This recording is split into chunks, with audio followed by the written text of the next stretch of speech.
Welcome to the Mike Litton Experience podcast. Mike has over 31 years experience in real estate, finance, and investing. He's passionate about being a father, a teacher, a realtor, an investor, and a leader. Everyone has a story, and our passion is to help them tell it. And now, introducing the host of the Mike Litton Experience, Mike Litton. So what can you expect from the Mike Litton Experience? You can expect stories that will inspire, motivate, advice that will sharpen your focus, and expert information on real estate, finance, and market conditions. Peter Bochnewich, thank you so much for joining us for the Mike Litton Experience, man. I'm so happy to be here. I've seen parts of the show. You got a high energy show there, Mike.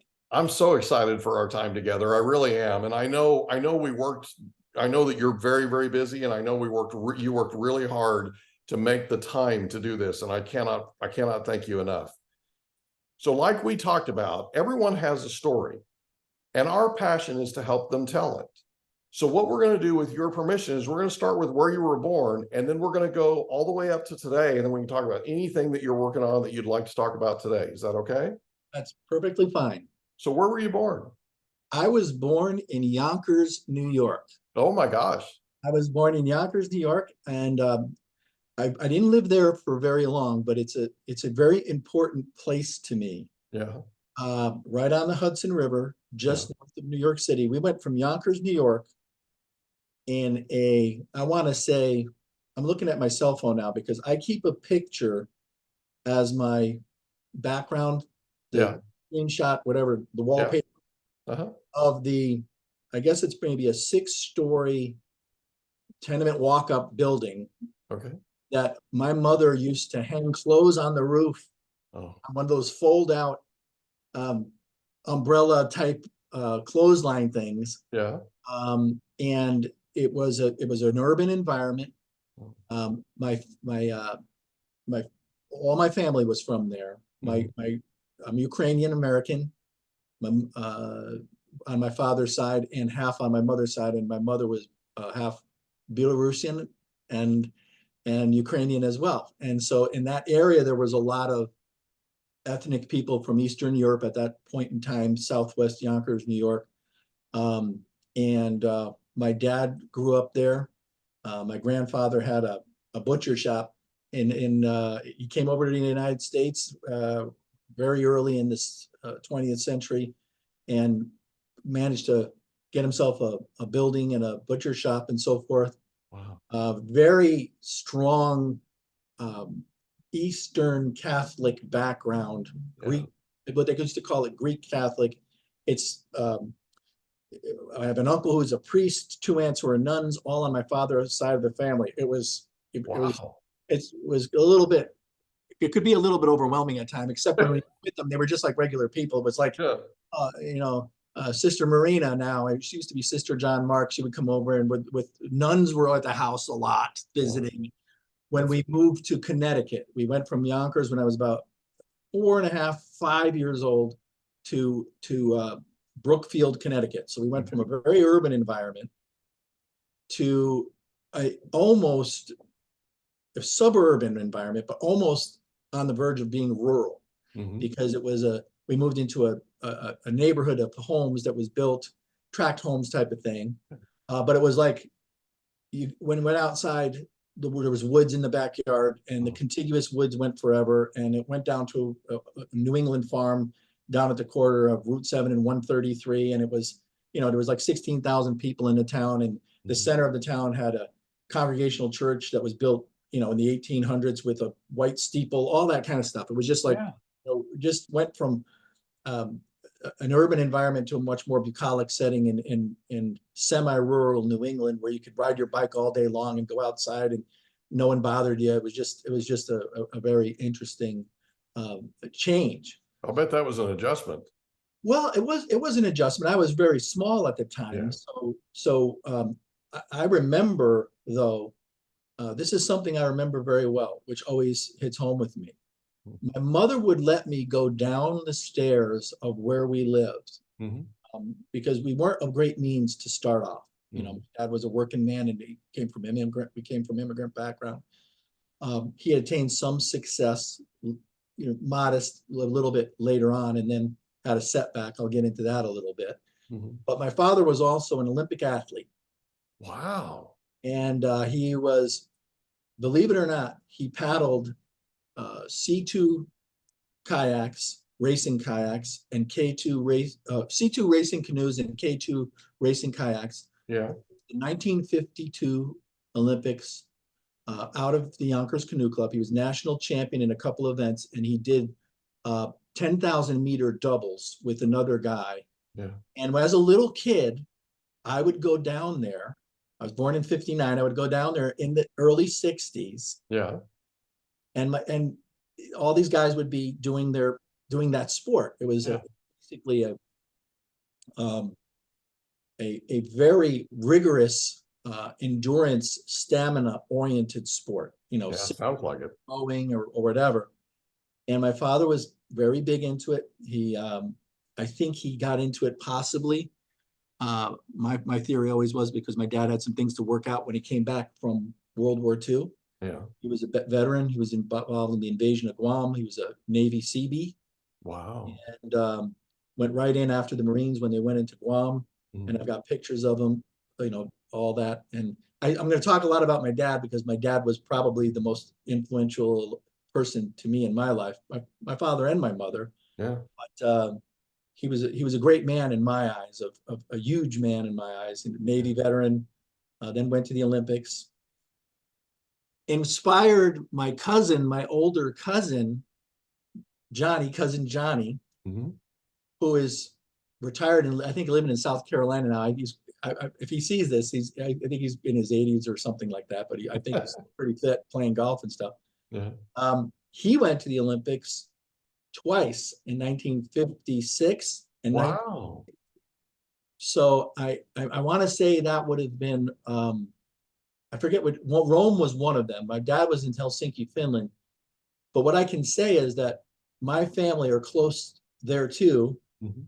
Had the 50s Summer Olympics, and all of them from 52, 56, and then the tail end of 60. Every 4 years, someone from our family was going. I never did it. I never went. I didn't cut I wasn't much of an athlete. I mean, I always worked out and stuff like that. I wrestled in high school for a little bit, and I ran track 1 year. And then I mostly worked my way through high school. But my earliest memories of Yonkers are actually very good. Yeah. It was not a particularly prosperous environment in some respects, but I was just starting to tell you a story. My mother would let me go down from this place, from a 2-bedroom apartment, 5 people, my 2 older brothers, huge men, twins to each other, about 6'2", 6'3", you know, big guys. Yeah. They were off going to Ukrainian school or wherever they were going. They were like 6, almost 7 years older than me. I would be able to go down into the area that was between the apartment buildings with all the other little munchkins down there, run around in the afternoon. People would stick their head out the window, check on you, how things are going and stuff like that, run around the building. You didn't get too far away and nothing bad ever happened. Yeah.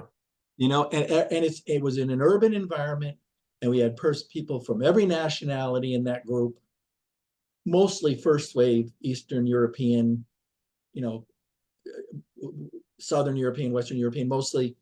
Then later on, there was a lot of people from Puerto Rico and Dominican Republic was a big nationality in Yonkers.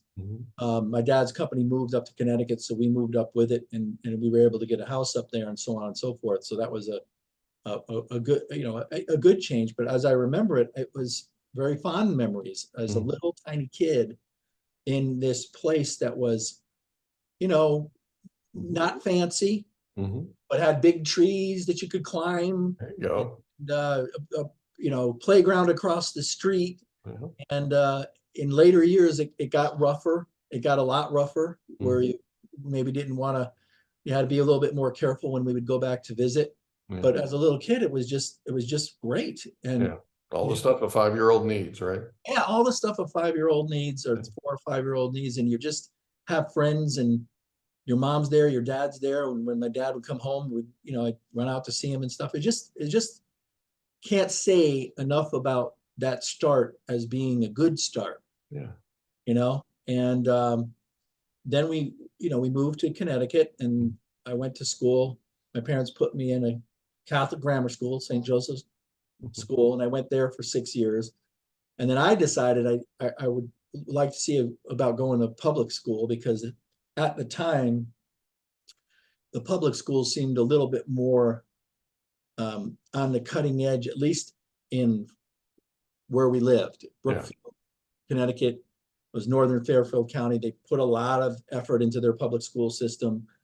The Catholic schools were a little bit more, I want to say they're hard pressed for the resources at the time for like science microscopes, the things that you use in science class and things of that nature. Yeah.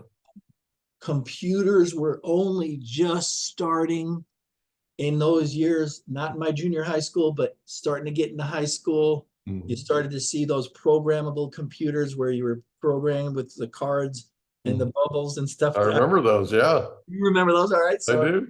an idea of how old you are, maybe a little bit, but I remember doing that in my high school years. I mean, that was like the nascent beginning of it all, not even scratching the surface compared to what we're doing now, and amazing how much it's advanced. Amazing.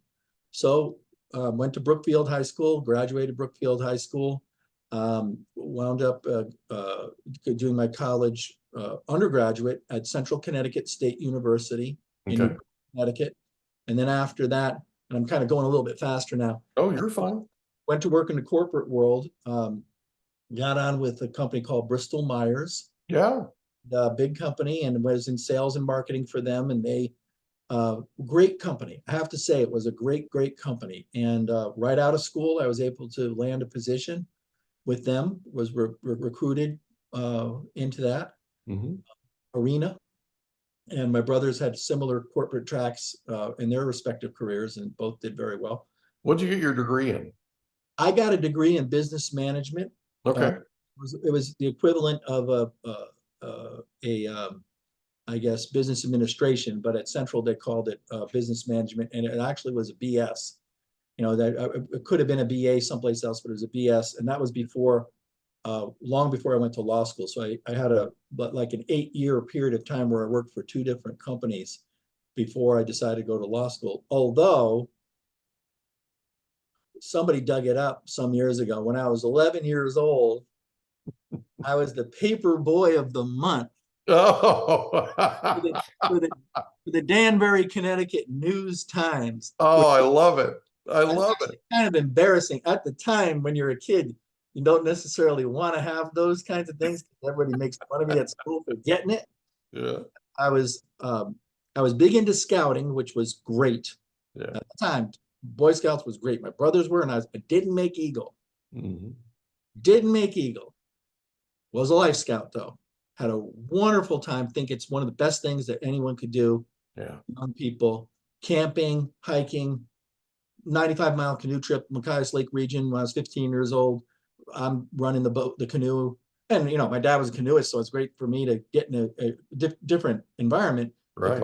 All those lakes, going down to St. John's River, doing some rapids, doing all that was fun. It was a lot of fun. It was really good. It was a great experience to get out and do camping. Every month we would have a camp out. Yeah. My troop, and then a couple of years in a row you would get year-round camper. That was probably one of the things I was proud of most, was that you camped out every month, no matter what. January, February, March, April, all the way through.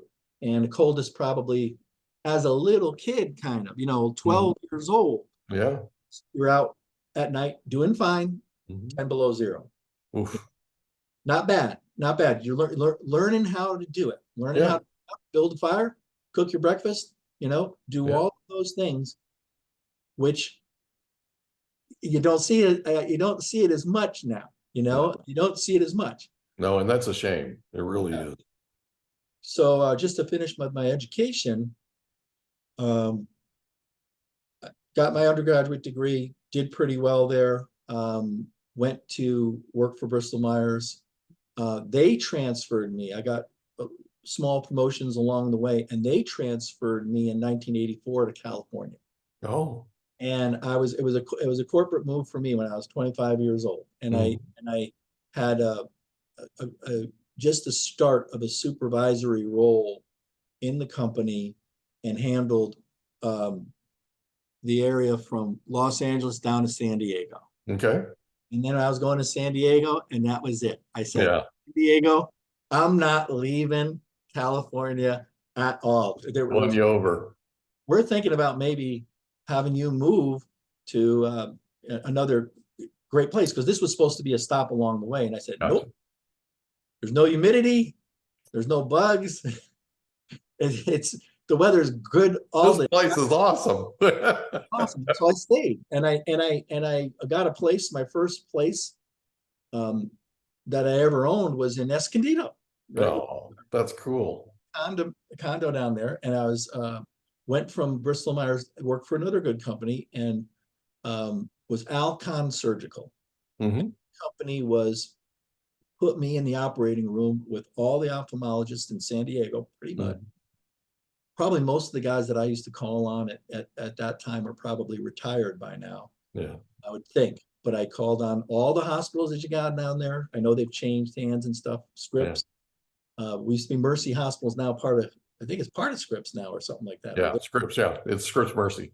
Right. And the one that was down in what's the hospital closer to Pacific Beach?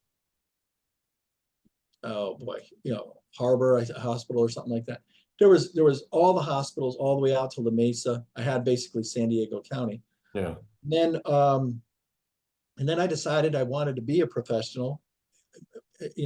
Wanted to reignite something that had been in me for a while. So at 30 years old, I decided to go to law school, and I went to California Western. Okay. In San Diego, right downtown there. Yeah. And, by that point, it was a little bit of a change, because, you get a house, and you're starting to do a life in your later 20s. Yeah. Which one was able to do back then. Mm-hmm.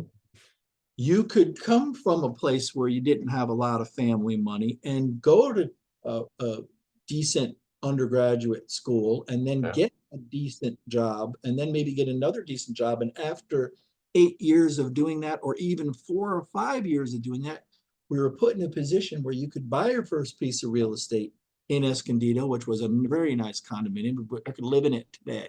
Mm-hmm. And then went and got a nice place, still have a place in Rancho Penasquitas. There you go. And I was able to do that. And I'm not breaking my arm, patting myself on the back. What I'm saying is, I was able to do that then. How come people are not able to do that now? Yeah, it's a different time. It's a different time. If we're jumping to another subject, I think that one of the biggest crises in California today is the lack of housing stock and the inability for young people to be able to get out and get that equity start, get their start on that, what we would call the California dream or the American dream. Yeah. That has got to get back to where it was before, and change a little bit, in my opinion. I totally agree. And I know some of your podcasts, you have touched on that. And I think that's probably one of the bigger issues of the day for this state is affordability crisis of homes and rents too. I mean, I know it's hard for people, young people to make it with the rents being what they are. And I just never remember it being like that. You could always get something, right? You could, and it's really changed a great deal. We're actually writing a book. I start next month, in a couple of weeks, actually, writing my first book on homeownership. And the reason we're doing it is millennials have PTSD. We hope you enjoyed another episode of the Mike Litton Experience. If you did, do us a favor, smash that subscribe button, tell your friends, family, and coworkers about our program, and wherever you get your podcasts, please leave us a rating. It helps us to connect with quality people just like you. And that's a wrap. Another episode of the Mike Litton Experience in the books. Reach out to Mike on Instagram at Litton Realty. Want to meet with Mike? Check out calendly.com/Rio760.